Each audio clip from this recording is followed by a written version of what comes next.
Bienvenido a la asignatura de Estrategias Metodológicas 3 y 4. El objetivo de la materia es valorar la pertinencia de las estrategias metodológicas de investigación en los distintos ámbitos profesionales de acuerdo al objeto de estudio, definido desde alguna de las 6 tradiciones teóricas que se imparten en la carrera de psicología. Esta unidad tiene como propósito ponerte en contacto con las metodologías más ocurridas en nuestra disciplina.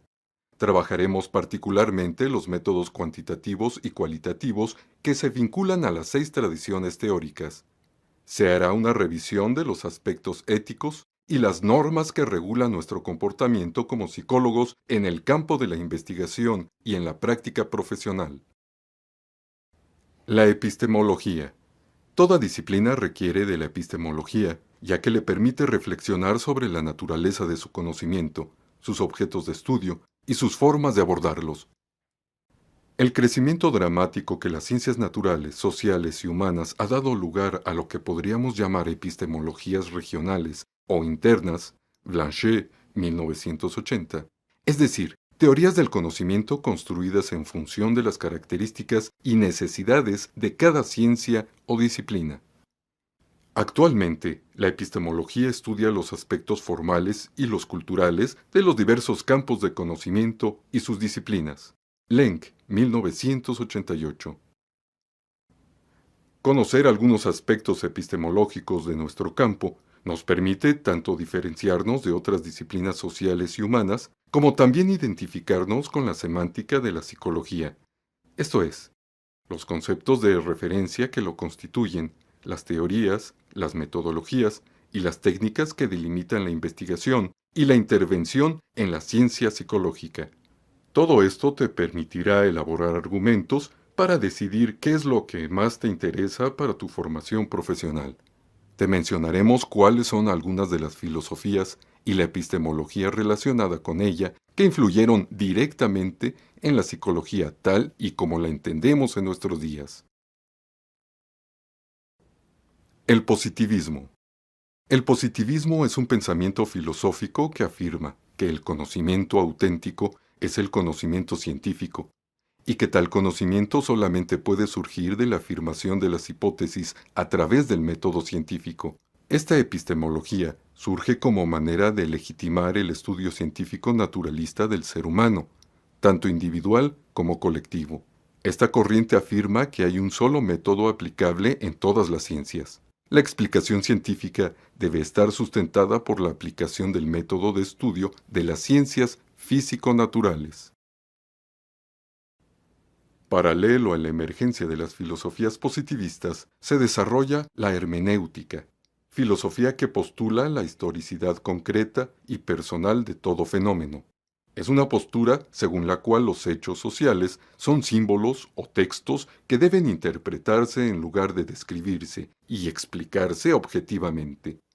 La necesidad de una disciplina hermenéutica está dada por las complejidades del lenguaje, que frecuentemente conducen a conclusiones diferentes e incluso contrapuestas en lo que respecta al significado. La hermenéutica intenta descifrar el significado en los actos y la palabra. Te invitamos a que a continuación veas el siguiente video que ilustra una de las diferentes visiones respecto a la historia de nuestra disciplina.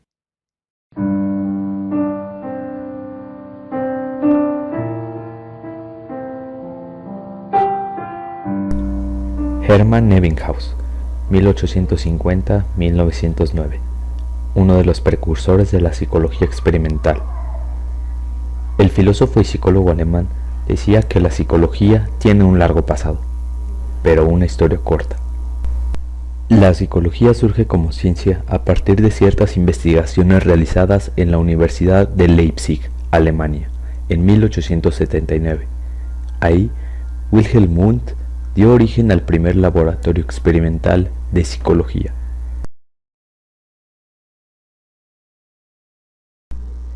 Sin embargo, como Ebbinghaus lo señalaba, la historia de la psicología tiene un amplio desarrollo.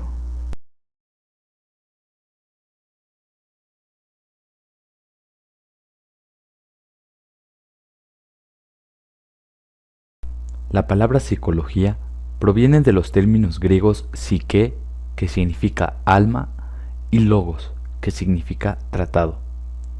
William James la definió como la ciencia de la vida mental. La psicología es la ciencia de la conducta. ¿Y qué se quiere decir con esto? La palabra conducta se debe interpretar como cualquier proceso o actividad humana que pueda observarse y medirse objetivamente, es decir, que sea razonablemente libre de juicios de valor, preferencias personales y prejuicios, para que los observadores imparciales estén de acuerdo con la descripción. Puede ser definida como la ciencia de la conducta y hacer inferencia para estudiar procesos que no se pueden observar ni medir directamente, como la motivación, el aprendizaje, la personalidad, entre otros fenómenos llamados estructuras o constructos hipotéticos dentro de la psicología. Los primeros estudios parten de la filosofía y posteriormente del interés de los procesos sensitivos demostrados por la biología y los principios de la física. Dentro del campo de la filosofía, siendo esta madre de los demás conjuntos de conocimientos, han sido planteadas distintas cuestiones que el mismo hombre ha elaborado sobre él a lo largo de la historia. Es ahí donde encaja la psicología. La relación cuerpo-alma y el problema del conocimiento destacan entre estos planteamientos, formándose así las distintas corrientes del pensamiento. Empezando con Platón, que tenía una concepción dualista de la naturaleza humana, establecía que el cuerpo es una cárcel para el alma, y que esta última es distinta al cuerpo. Y para justificar el problema del conocimiento, él pensaba que el mundo real no es la base del conocimiento, sino un mero reflejo de éste. Ante esta postura de las ideas y del alma de Platón, se le antepone su discípulo, Aristóteles. Él decía que el alma es la propiedad esencial del cuerpo, y que fuera del cuerpo carece de sentido y existencia. Y sobre el conocimiento que nada hay en el entendimiento que no haya pasado primero por los sentidos. Siglos después, otro gran filósofo y aportador a la psicología es el francés Descartes.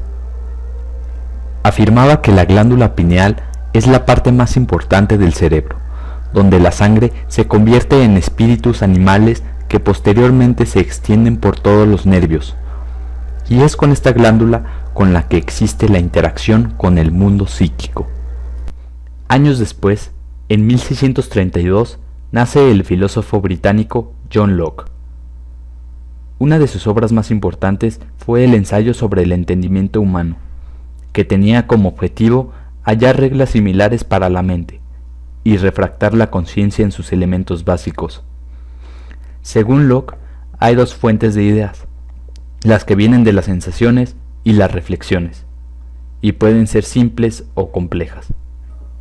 En el siglo XIX, el padre de la sociología, Auguste Comte, negó la posibilidad de que hubiera una ciencia de la mente, porque ésta podía estudiar todos los fenómenos, pero no los propios, al tiempo que John Stuart Mills refutó su afirmación y propuso una ciencia de la mente con un modelo químico de las operaciones mentales, en el que las ideas se funden para crear otras más complejas, y un método para estudiar sus contenidos. Sentía que era necesaria una subdivisión de la psicología, y así dio paso a la etiología, ciencia que estudia las causas de las cosas. Fue así como la filosofía fue precursora de la psicología, formalizándose como tal en 1879 con el ya mencionado Wilhelm Wundt. Con el establecimiento de la psicología como ciencia, se desarrollaron distintas tendencias que fueron formando a la psicología actual. En 1892, uno de los más brillantes discípulos de Wundt, el psicólogo inglés Edward Titchener, emigró a Estados Unidos y se hizo cargo de un nuevo laboratorio de psicología experimental en la Universidad de Cornell. Allí dio a conocer las ideas de Wundt y se convirtió en el líder del movimiento conocido como estructuralismo. Los estructuralistas creían que los psicólogos debían estudiar la mente humana. Se orientaron hacia el análisis de los elementos de los fenómenos mentales, descubrieron las conexiones entre los diferentes elementos y las explicaron por medio de la localización de las estructuras correspondientes del sistema nervioso. El estructuralismo busca entender cómo está conformada la mente humana. William James, eminente psicólogo estadounidense, junto con John Dewey, el famoso filósofo y educador, compartían que se debía estudiar el funcionamiento de los procesos mentales y una amplia gama de otros temas, que incluyen la conducta de niños y animales, problemas de anormalidad y diferencias individuales entre las personas.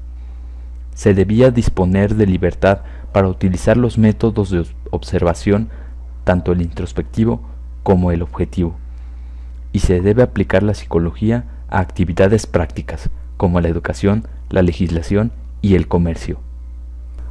John Watson apoyaba la idea de que los psicólogos fueran objetivos y que el principal tema de estudio era la conducta. El objetivo era predecir, describir y controlar la conducta, entendiéndose a ésta como aquello que es observable.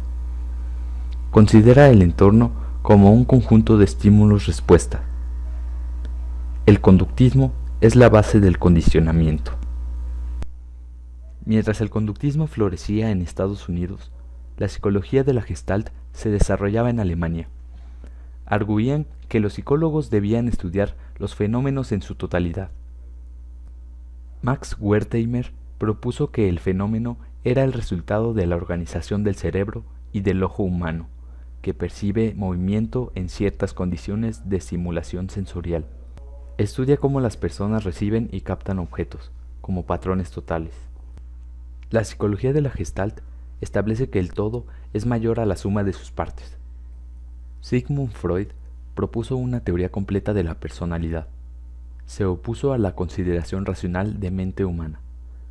Estableció un procedimiento que sirve para indagar procesos anímicos difícilmente accesibles por otras vías. Las motivaciones, los conflictos, miedos y frustraciones inconscientes son considerados los principales factores determinantes de la personalidad. Se considera la niñez temprana como el periodo crítico donde se forma la personalidad. Esta teoría se encarga de estudiar el subconsciente. Existen dos tipos de condicionamiento. El condicionamiento clásico, cuyo mayor representante es Pavlov, establece que la conducta es un reflejo condicionado. El condicionamiento operante, por el contrario, por el representante Skinner, establece que la conducta es aprendida en función de sus consecuencias, pudiéndose emplear refuerzos positivos y negativos durante el comportamiento. Finalmente, el humanismo en Estados Unidos, finales de la década de los 60, aparece como el movimiento que considera que el hombre es autónomo y responsable de sus decisiones, que toma para su desarrollo personal. Sus mayores representantes son Maslow y Roger, el primero jerarquizando las necesidades del ser humano. El humanismo establece que los entornos son provocadores de las necesidades y que la personalidad humana posee libertad total de elección. Sobre este breve bosquejo histórico fue así como se desarrolló la psicología, originándose desde las actividades míticas hasta pasar a la contemporaneidad, pero su campo de estudio siempre ha sido el mismo, el hombre. Su estudio parece ser infinito, pues incluso hasta el último hombre que piense en el final de la psicología estará emprendiendo un nuevo viaje sobre ella.